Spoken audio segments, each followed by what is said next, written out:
All right, everybody. So make sure you have some water handy if you're tapping along, okay?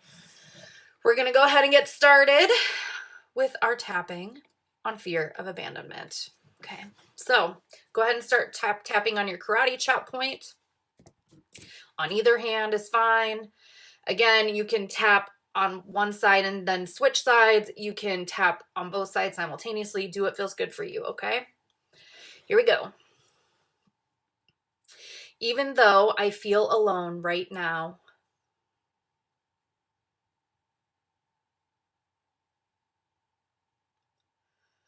I choose to show love and compassion to myself.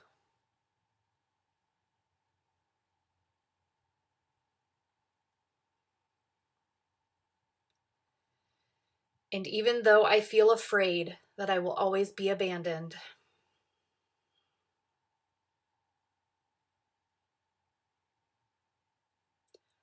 I choose to completely love and accept myself.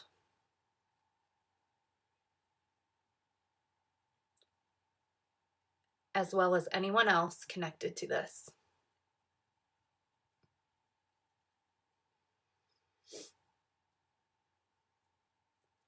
Then we'll move into tapping. We'll start above the eye. All this fear that the people I love will always leave me.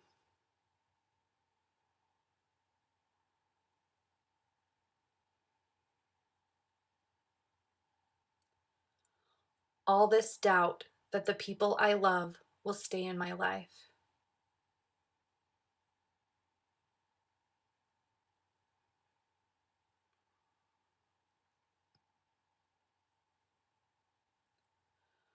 All this anxiety that I am not good enough for the people I love to stay.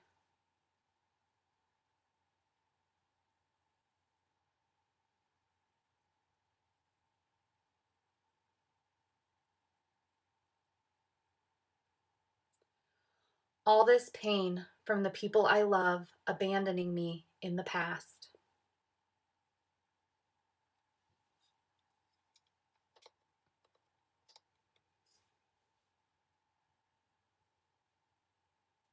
What if there is something wrong with me?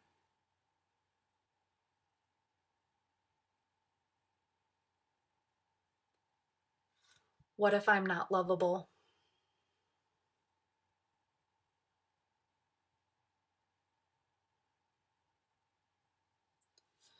I'm so tired of living in fear of abandonment.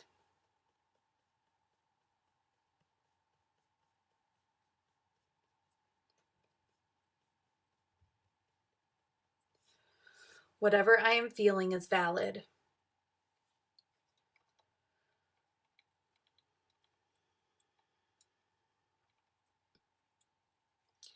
And I allow myself to process it all now.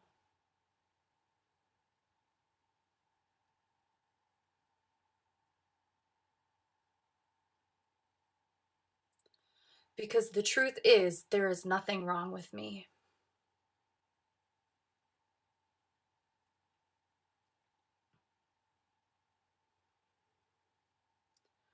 I always have been and always will be lovable.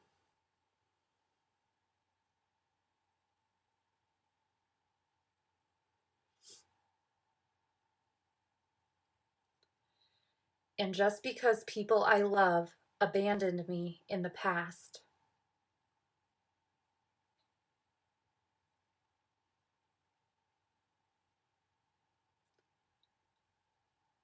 doesn't mean people I love will always abandon me.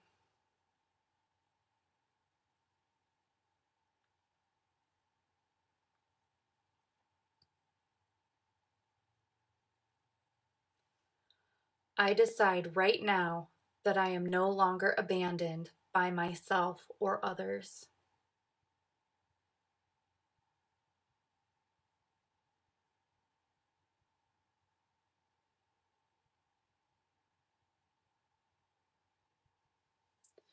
I allow myself to feel safe and secure within myself.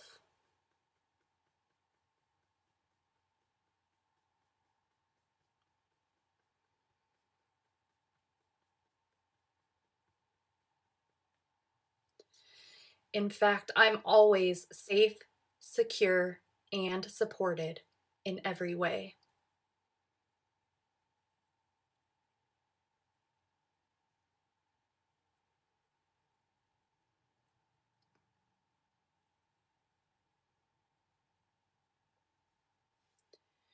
It is easy to prioritize myself and put myself first.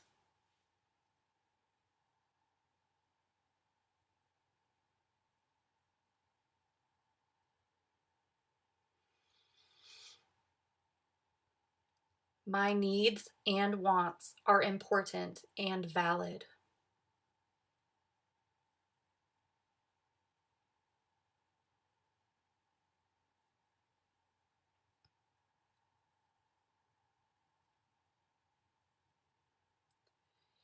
It is safe and easy for me to set and maintain healthy boundaries.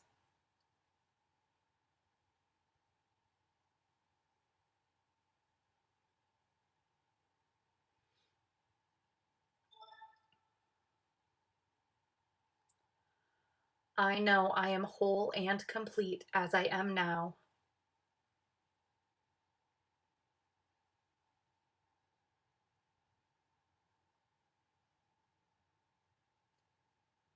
I know I am always wanted.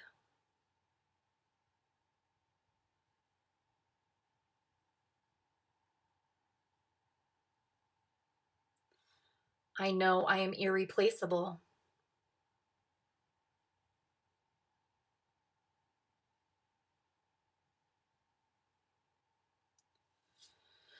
I know it is safe for me to love and be loved.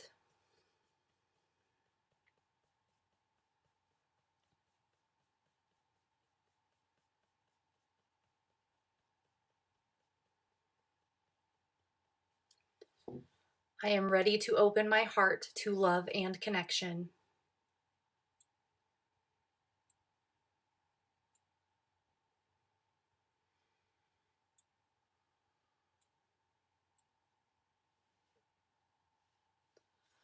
I am open to receiving love and intimacy.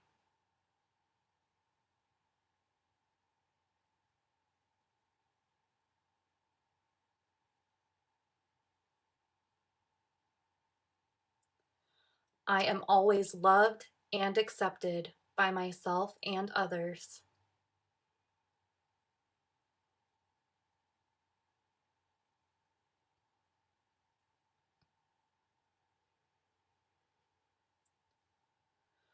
I know it is safe for me to trust myself and others.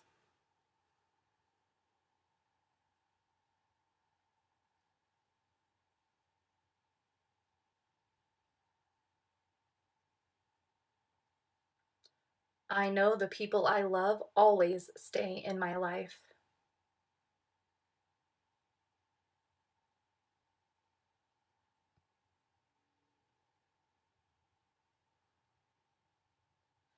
I have an unshakable sense of self.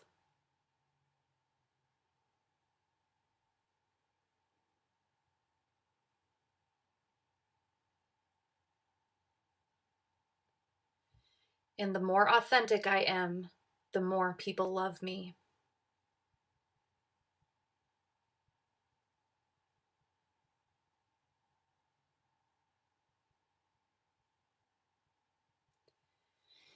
It feels so good to feel secure and free from my fear of abandonment.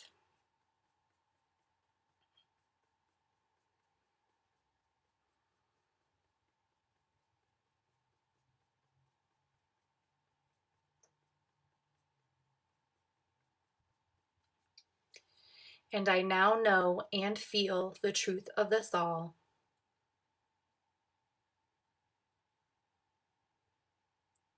Mind, body, and soul.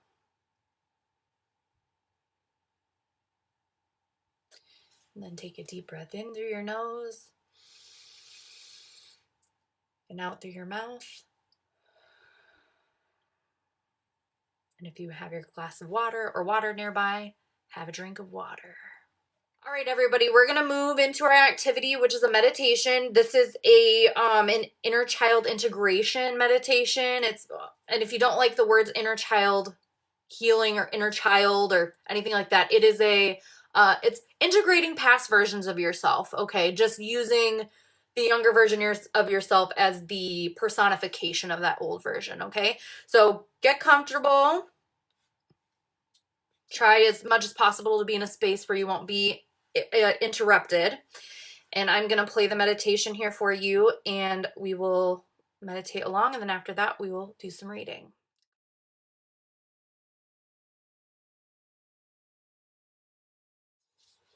Okay, we're going to move on to reading The Power of Now. We left off at enlightenment, rising above thought. Isn't thinking essential in order to survive in this world? Your mind is an instrument, a tool. It is there to be used for a specific task, and when the task is completed, you lay it down. As it is, I would say about 80 to 90% of most people's thinking is not only repetitive and useless, but because of its dysfunctional and often negative nature, much of it is also harmful. Observe your mind, and you will find this to be true. It causes a serious leakage of vital energy. This kind of compulsive thinking is actually an addiction. What characterizes an addiction? Quite simply this: you no longer feel that you have the choice to stop. It seems stronger than you. It also gives you a false sense of pleasure, pleasure that invariably turns into pain. Why should we be addicted to thinking? Because you are identified with it, which means that you derive your sense of self from the content and activity of your mind. Because you believe that you would cease to be if you stopped thinking. As you grow up, you form a mental image of who you are based on your personal and cultural conditioning. We may call this phantom self the ego. It consists of mind activity and can only be kept going through constant thinking. The term ego means different things to different people, but when I use it here, it means a false self created by unconscious identification with the mind. To the ego, the present moment hardly exists.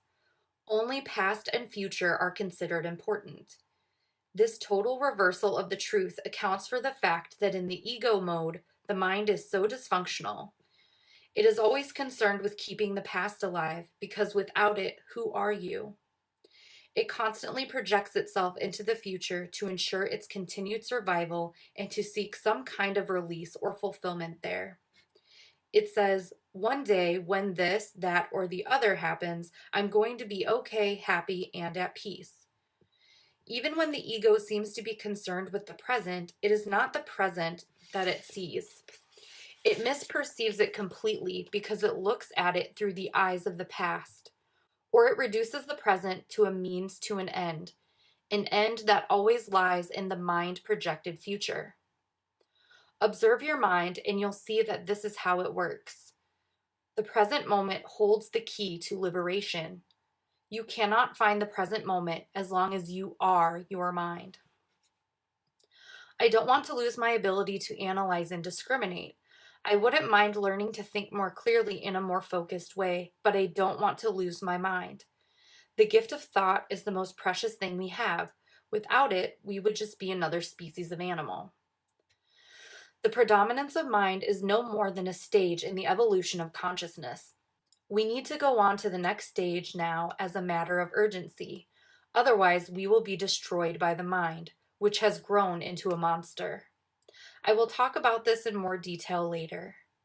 Thinking and consciousness are not synonymous. Thinking is only a small aspect of consciousness. Thought cannot exist without consciousness, but consciousness does not need thought. Enlightenment means rising above thought, not falling back to a level below thought, the level of an animal or a plant.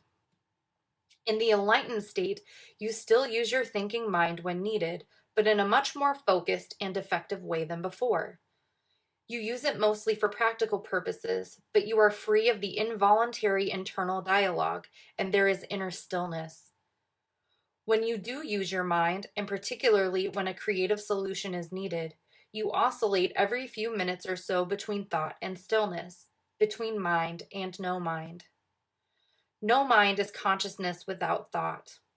Only in that way is it possible to think creatively, because only in that way does thought have any real power. Thought alone, when it is no longer connected with the much vaster realm of consciousness, quickly becomes barren, insane, and destructive. The mind is essentially a survival machine. Attack and defense against other minds, gathering, storing, and analyzing information. This is what it is good at, but it is not at all creative. All true artists, whether they know it or not, create from a place of no mind, from inner stillness. The mind then gives form to the creative impulse or insight. Even the great scientists have reported that their creative breakthroughs came at a time of mental quietude. The surprising result of a nationwide inquiry among America's most eminent mathematicians, including Einstein, to find out their working methods, was that thinking plays only a subordinate part in the brief, decisive phase of the creative act itself. So I would say that the simple reason why the majority of scientists are not creative is not because they don't know how to think, but because they don't know how to stop thinking. It wasn't through the mind, through thinking, that the miracle that is life on earth or your body were created and are being sustained. There is clearly an intelligence at work that is far greater than the mind. How can a single human cell, measuring 1/1000th of an inch across, contain instructions within its DNA that would fill 1,000 books of 600 pages each? The more we learn about the workings of the body, the more we realize just how vast is the intelligence at work within it, and how little we know. When the mind reconnects with that, it becomes a most wonderful tool. It then serves something greater than itself. Emotion, the body's reaction to your mind. What about emotions? I get caught up in my emotions more than I do in my mind. Mind, in the way I use the word, is not just thought. It includes your emotions as well as all unconscious mental, emotional, reactive patterns. Emotion arises at the place where mind and body meet. It is the body's reaction to your mind, or you might say a reflection of your mind in the body. For example, an attack thought or a hostile thought will create a buildup of energy in the body that we call anger. The body is getting ready to fight. The thought that you are being threatened, physically or psychologically, causes the body to contract, and this is the physical side of what we call fear. Research has shown that strong emotions even cause changes in the biochemistry of the body. These biochemical changes represent the physical or material aspect of the emotion. Of course, you are not usually conscious of all your thought patterns, and it is often only through watching your emotions that you can bring them into awareness. The more you are identified with your thinking, your likes and dislikes, judgments and interpretations, which is to say, the less present you are as the watching consciousness, the stronger the emotional energy charge will be, whether you are aware of it or not. If you cannot feel your emotions, if you are cut off from them, you will eventually experience them on a purely physical level as a physical problem or symptom. A great deal has been written about this in recent years, so we don't need to go into it here. A strong unconscious emotional pattern may even manifest as an external event that appears to just happen to you. For example, I have observed that people who carry a lot of anger inside without being aware of it and without expressing it are more likely to be attacked verbally or even physically by other angry people, and often for no apparent reason. They have a strong emanation of anger that certain people pick up subliminally, and that triggers their own latent anger. If you have difficulty feeling your emotions, start by focusing attention on the inner energy field of your body. Feel the body from within. This will also put you in touch with your emotions. We will explore this in more detail later. And that's where we'll stop for today. That brings us to the end of Mindful Monday.